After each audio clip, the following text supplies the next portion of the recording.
What up, VC? Kieran here. Doing a little cleanup around the house today, and wanted to just kind of get some records put away. So figured I'd jump on and show you what I picked up recently before I kind of start filing some stuff away. Yeah, hope everyone's doing well. Finally feels like summer here. So looking forward to going to spend some time outside. Picked up a few records over the past, I guess most of these are in the past 3 weeks, since I got back from Burlington. So always finding stuff as usual. This is one that I had almost bought a couple times online. I've never seen a copy locally, but this is the John Carter and Bobby Bradford Self-Determination Music on Flying Dutchman from the early 70s. Not the nicest cover, but one popped up locally, and I took another listen to it online, and it was speaking to me, whereas before I thought maybe it wasn't something I needed, but I really did enjoy this. So it's free jazz, but not like crazy free. Really enjoy the bass on here as well. So yeah. This is a soul record that I picked up this week. Didn't know anything about it. From New Jersey. Posted this on Instagram. If you don't follow me, Needle Groove Vinyl on Instagram. I post a lot of this stuff, but not everything. Beyond Body and Soul is the title of the album by Soul Generation. And as Tom pointed out when I was telling him about this, that knew some of the musicians on here, but didn't know this record or group. So Paul Humphrey on drums I've heard of, Chuck Rainey on bass, Joe Sample on piano. I haven't heard of the guitarist Hugh McCracken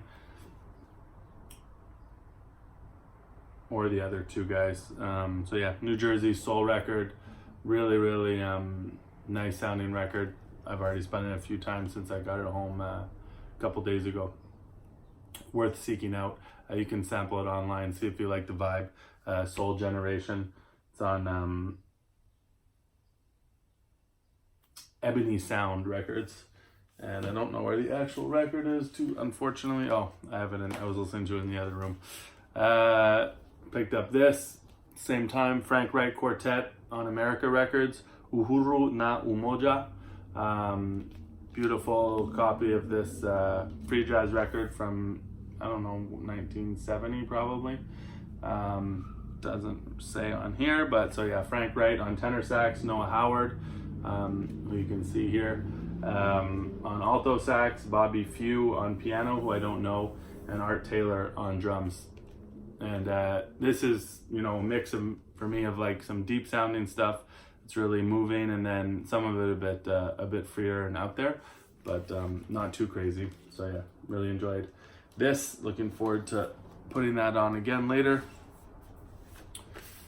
Alpha Mist Structuralism, local store. I was able to get a copy of this in for me, thankfully. I'd listened to it a bit digitally, and was digging it like the first one.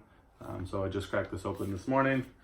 Enjoyed that. For those of you that don't know, Alpha Mist, UK jazz, more of like a blend of with hip hop than the rest of the UK jazz scene, which is more on the kind of like deep spiritual jazz kind of tip, but this is more in the hip hop jazz vein, but still very well done and very enjoyable.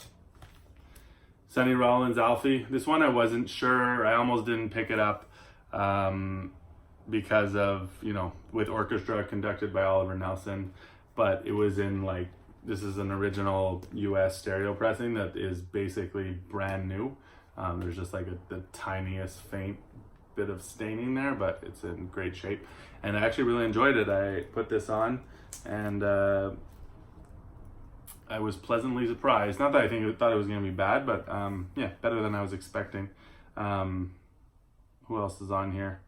J.J. Johnson. There's a couple trombonists, so yeah, it's kind of, orchestra. Phil Woods, Frankie Dunlop, Walter Booker, Kenny Burrell, Roger Kellaway.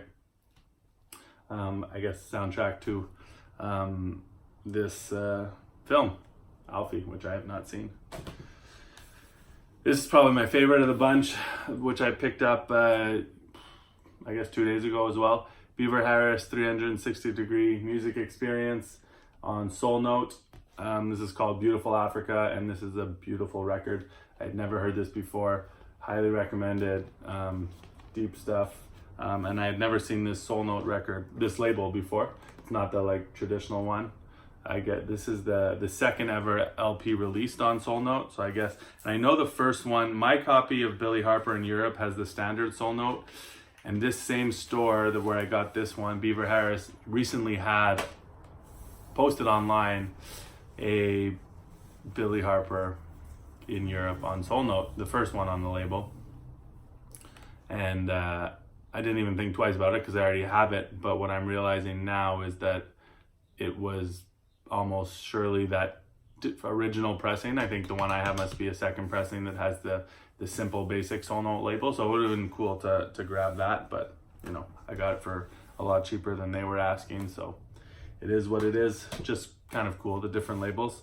Because the Billy Harper one is a different record. From what I saw online, there's like a child on it. Looks cool. This is one that I had seen somewhere in the VC post. I'm not really sure. And I picked up a couple of his other records because of that recommendation, but I had never seen this one. It's later, it's from 87, and just found this for a few bucks. So that was kind of cool when you're not expecting to find anything. I mean, it makes sense that I find it here. It is a Canadian record, but I hadn't come across it and I was happy it was only a few bucks. Pat LaBarbera Quartet on Just in Time Records. And the first track, Footprints, is really good. This first track on side 2, Alhambra, really good. I didn't get the rest of side 2, but the whole thing's good. But yeah, there's definitely a few standout tracks on here. So if you can track this down for cheap, it's worth checking out. I don't know of any of the other musicians on here, but it is from 87 and from Montreal. Recorded in Montreal. So some local jazz, always cool. Blackbirds, I have one of their other records, produced by, I think it's Donald Byrd, but yeah, what his credits are on here. I don't know any of the actual musicians, the Blackbirds musicians, but yeah. So yeah, produced by Donald Byrd for Blackbird Productions. Not as good as the earlier one that I have, but still an enjoyable record. And then an Impressions record I found this week, which I didn't have. Not my favorite, but still enjoyed it. The Impressions, finally got myself together from the 70s on Curtum. So yeah, when I see these for cheap, these 70s Impressions, I always grab them. So yeah, that's it. Hope everyone's gonna get out and enjoy this nice weather, enjoy the sun. Always that balance of wanting to listen to records in the summer, but wanting to also spend time outside. So don't mind the rainy day once in a while. Anyway, I'll be back soon. Peace.